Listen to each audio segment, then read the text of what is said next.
Welcome. I'm Brad Hennings with Chisholm and Kilpatrick.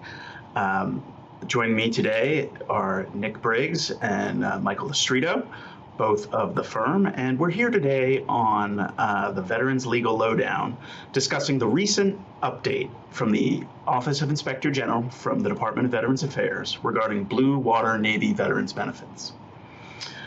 So thanks for tuning in. We're really looking forward to having a discussion about this topic. And let me start with Nick. Nick, who are these Blue Water Navy veterans? Sure, Brad. So Vietnam-era Blue Water Navy veterans are classified as those who served aboard ships in the open waters off the coast of Vietnam during the Vietnam War, but did not actually go ashore. There's an estimated number of about 50,000 to 90,000 Blue Water veterans. And as a result of a January 2019 Federal Circuit decision, Procopio, as well as subsequent legislation passed by Congress, these Blue Water Navy veterans are afforded the same presumptions of Agent Orange exposure as those who served boots on the ground in Vietnam. We have a bit more information on this topic in separate blogs on our website, but long story short, these veterans who were previously denied this presumption of herbicide exposure now have it available to them in filing their claims. So these are the Agent Orange and the herbicide agents that were used primarily in Vietnam during that era of the 60s and 70s, is that right? So what are these issues with the Blue Water Navy benefits, Mike? So the good news is that due to the Blue Water Navy Act, thousands of Blue Water Navy veterans are now newly eligible for disability benefits when they previously were not, related to presumption, the presumption for Agent Orange exposure. So VA notified veterans of this change and its potential impact on their benefits. However, a recent investigation by the VA Inspector General, the OIG, found that, in fact, many of these claims are being incorrectly reviewed and processed. So the numbers that we have are that an estimated 2,100 of the potential 4,600 Blue Water Navy claims from approximately April through June of last year, 2020, were decided incorrectly. 95% of these errors involved just noncompliance with general rating policies and procedures, primarily, I think, establishing correct and proper effective dates for any retroactive payments and awards that were granted as a result of these newly eligible Blue Water Navy benefits.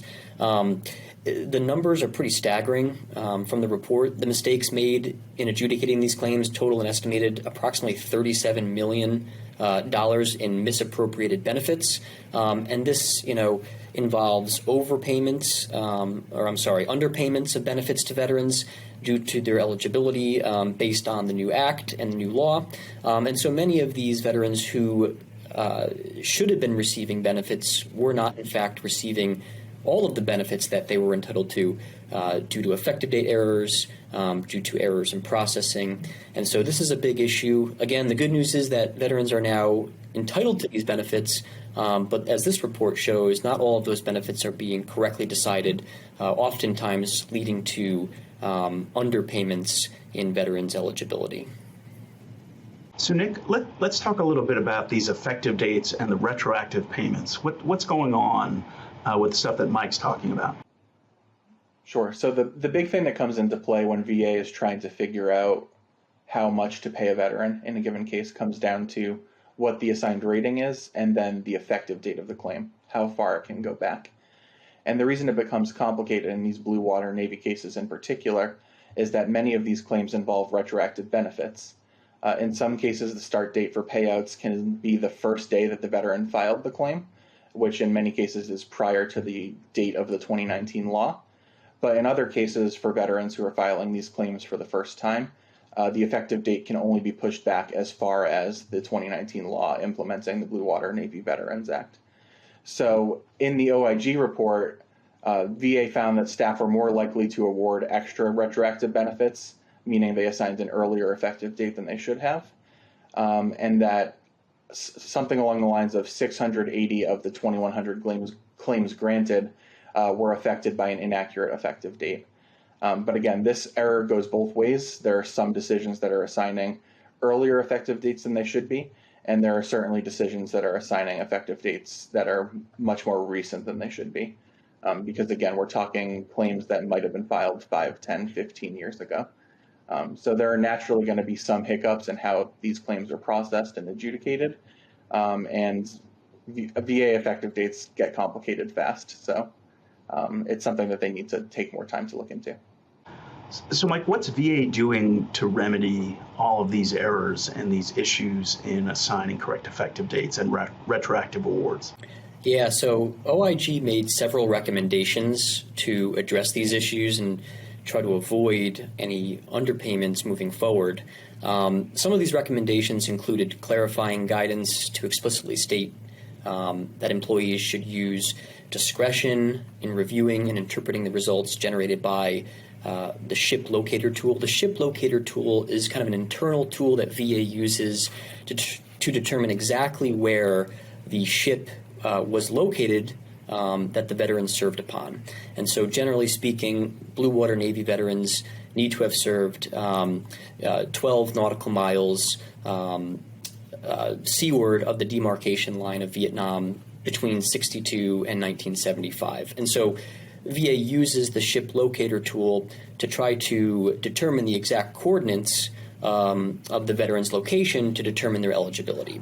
So part of the OIG's recommendations were to use a little bit more discretion in reviewing and interpreting the results of that locator tool so it's not so mechanical. Another recommendation was to update standard operating procedures for their records research team, again going to try to alleviate some of the same concerns. Specifying how processors should handle the ship locator tool results that produces a questionable or impossible location to determine. So as you can see, there's a lot of gray area in determining the exact coordinates of potentially where the veteran served. And so OIG essentially recommended that there be a little bit more discretion used to help determine those locations. But also, and finally, one of the recommendations that I think is maybe most helpful is standardizing the claims review process across regional offices. There are a number of regional offices across the country. Each operates slightly differently, sometimes wildly differently. And so one of the recommendations that OIG made was that it would really benefit all veterans, but in particular Blue Water Navy veterans, if their particular claims could have some sort of standardized process across all regional offices to try to alleviate the differences in outcome that may result.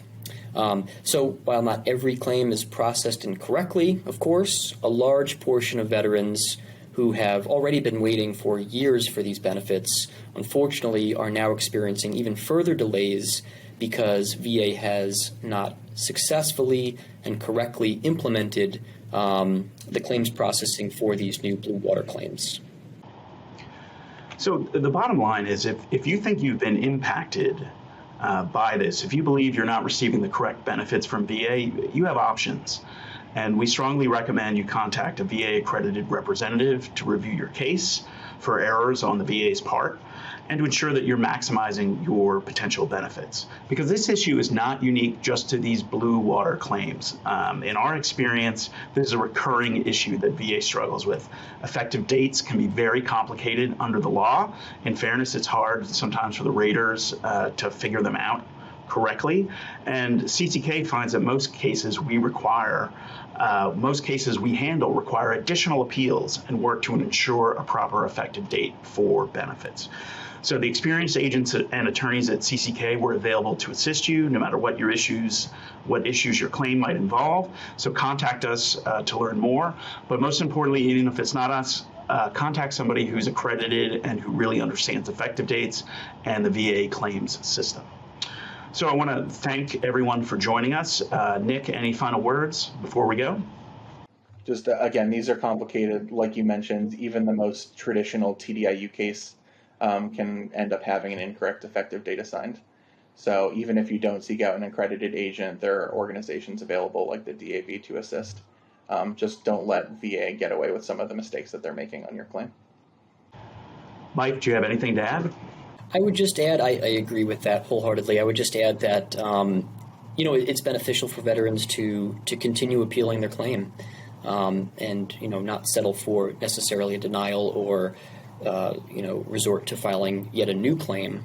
It's important to keep their claims alive to the extent that they can, seek representation where needed, because as we've said here, these are difficult issues, and oftentimes it does unfortunately need several appeals for some of these thorny issues to be worked out. Great. Well, thank you all for joining us. Again, for Nick Briggs, Mike Lestrito, and I'm Brad Hennings with Chisholm, and Kilpatrick. To stay in the know about VA news and veterans updates, be sure to subscribe to the Veterans Legal Lowdown. And you can also visit our blog for more information. Again, we're CCK, Chisholm, and Kilpatrick. Thank you again.